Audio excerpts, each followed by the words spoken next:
돈을 맡기기만 해도 은행은 저희에게 이자를 줍니다. 목돈이 필요할 때 은행은 돈을 빌려주기도 하고요.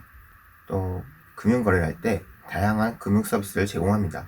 TV에서 보면 멋진 연예인들이 나와서 당신이 돈이 필요하면 언제든지 빌릴 수 있다며 쉽고 간편한 서비스를 어필합니다. 겉만 보면 우리에게 모든 걸 해줄 것 같은 은행. 그런 은행을 당신은 정말로 잘 아시나요?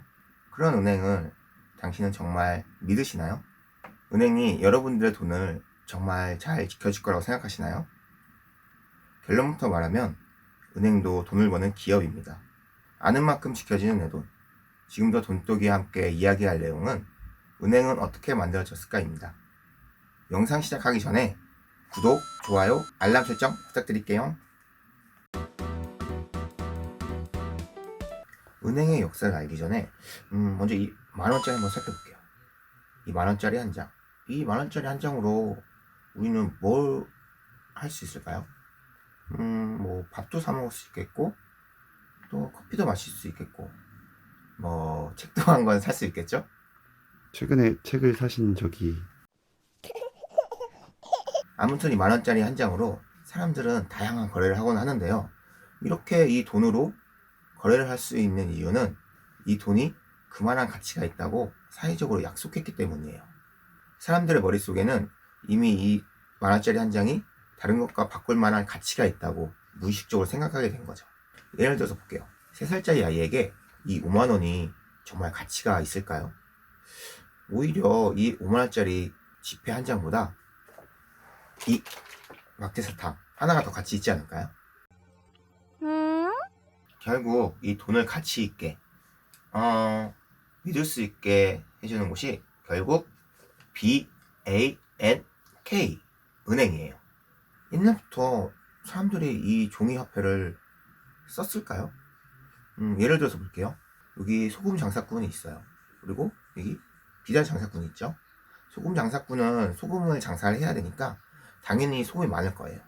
그리고 비단 장사도 비단 장사를 하다 보니까 많은 비단을 가지고 있겠죠. 근데 소금 장사꾼은 지금 비단이 당장 필요해요. 그리고 비단 장사꾼도 당장 소금이 필요하면 서로 물물 교환하면 거래가 성사되겠죠. 근데 소금 장사꾼은 비단이 필요하지만 이 비단 장사꾼은 소금이 아닌 생선이 필요해요. 그럼 물물 교환이 이루어지지 않겠죠.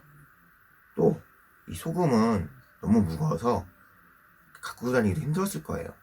계속 이렇게 거래를 하다 보니까 사람들은 서로 거래를 할 때 모두가 인정할 수 있는 그만한 가치가 있다는 물건, 또 휴대성이 있는 물건이 필요하게 되었고 그걸 찾게 됐어요. 바로 금이었던 거죠.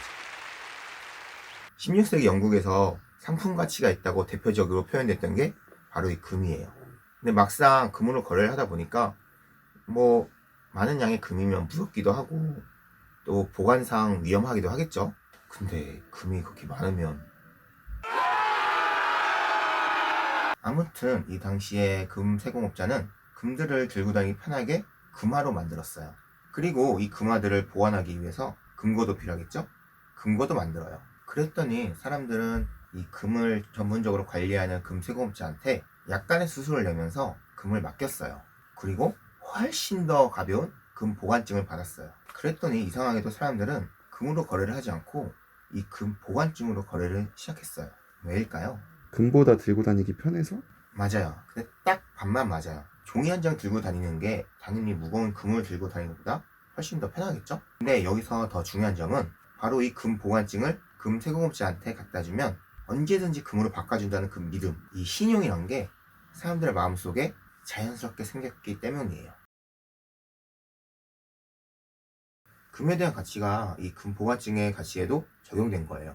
그러다 보니까 금 세공업자한테는 금이 계속 쌓이고 있어요. 사람들이 금 보관증으로 거래를 하니까 사람들이 뭐 금을 쉽게 찾으러 오지도 않고 또 금을 찾으러 한 번에 몰려오지도 않았어요. 근데 역시나 머리 좋은 애들이 돈을 번다고 이 금 세공업자가 가지고 있는 금으로 뭐 할까요? 대출? 맞아요. 가지고 있는 금으로 이제 금이 필요한 사람들에게 금을 빌려주기 시작했어요. 물론 이자도 받았겠죠? 그러다 보니까 금생업자는 돈을 엄청 법니다. 진짜 겁나게 벌어요. 근데 인간의 욕심은 끝이 없다고 머리를 한 번 더 굴립니다. 굳이 가지고 있는 금 한도 내에서만 금을 대출해줄 필요가 없는 거예요. 그러다 보니까 금을 빌리러 온 사람들에게 정작 금고에 금이 없어도 금 보관증을 막 발행했어요. 어차피 사람들은 금 보관증으로 거래를 하고 있잖아요. 금이 100개 있으면 금 100개에 대한 보관증만 발행했는데 200개, 300개, 400개 막 발행했어요. 어차피 사람들은 금을 한꺼번에 찾아오지 않아서 금 보관증을 막 발행해도 걸리지 않고 금 보관증을 많이 발행하면 할수록 이자는 더 많이 받게 되니까요. 엄청난 부자가 된 금세금업자, 뭐 이제 은행업자라고 불러도 되겠죠? 은행업자. 사람들이 이들을 곱게 봤을까요?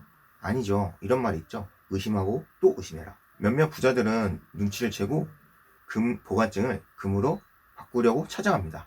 처음엔 금세금업자가 몇몇 부자들에게 대충 사실을 얘기하고 금을 맡겨놓고 있으면 당신 금으로 누군가에게 빌려주고 나오는 이자를 나눠준다고 했어요. 이게 바로 예금의 시작이에요. 처음엔 부자들도 땡큐였죠. 왜냐? 돈을 빌려주니까. 근데 부자도 사람인지라 부자들도 불안한 건 마찬가지였어요. 부자들은 대량으로 금을 찾아갔고 나중에 이 사실을 알게 된 사람들도 은행업자에게 갔지만 이미 금고는 텅텅 비어 있었어요. 망한 거죠. 이걸 뱅크런 사태라고 하는데 다음에 한번 얘기해 보도록 해요. 아무튼 이렇게 되면 은행업자도 망하고 금 보관증을 갖고 있던 사람들도 망했어요. 근데 여기서 구세주가 등장합니다. 바로 영국 왕실이에요. 영국이 이때 전쟁 때문에 금이 많이 필요한 상황이어서 은행업자한테 합법적인 딜을 했어요. 금 보유량의 3배까지 금 보관증을 써줄 수 있도록 공식적인 허가를 내줬어요. 이런 과정을 통해서 각 시대에 맞게 시스템만 변화되었고 결국엔 바로 우리가 아는 은행이 탄생한 거죠. 마지막에 말씀드렸던 것처럼 은행에 여러분들의 돈을 맡겨도 그 돈은 은행에 고스란히 보관되어 있지 않아요. 은행은 최소한의 돈만 남기고 여러분들의 돈으로 다른 사람에게 돈을 빌려주고 그때 생기는 이자로 수익을 보는 기업이에요. 기업. 그럼 처음에 말씀드렸던 TV 광고를 생각해 볼게요. 서로 자기 은행에 돈을 맡기라고 권하고 서로 자기 은행에서 돈을 빌리라고 권하는 모습. 이제는 왜 그런지 이해가 가실 거예요. 결국 저희가 은행의 역사를 알려드리는 이유는 첫 번째, 은행은 여러분들이 예적금을 하면 최소한의 돈을 제외하고 그 돈이 다른 사람들에게 대출되어서 이자 수익을 얻는 하나의 기업이라는 눈으로 바라보셔야 한다는 거예요. 두 번째, 은행은 여러분들이 대출을 하면 그 돈에 대한 이자를 받는 마찬가지로 기업이라는 거예요. 세 번째, 무작정 은행만을 믿지 말고 은행에서 무언가를 거래할 때 여러분들 스스로 지식이 많아져야 상처를 받지 않을 수 있다는 겁니다. 아까 마지막에 금고가 텅텅 아시죠? 실제로 우리나라에서도 2011년 저축은행 사태가 이와 비슷해요. 그럼 은행에 관련된 무슨 지식이 많아져야 한다는 거죠? 사실은 너무 많은데 저 돈독이와 함께 많은 정보를 천천히 알아가 보도록 해요. 오늘은 은행의 역사에 대해서 알아봤고요. 다음 편에는 조금 더 실생활에 도움이 될 수 있는 은행에 대한 정보를 알려드리면서 돈에 대해서 좀 더 똑똑해질 수 있도록 알려드릴게요. 영상이 도움되셨다면 구독, 좋아요, 알람 설정 꾹 눌러주세요. 감사합니다.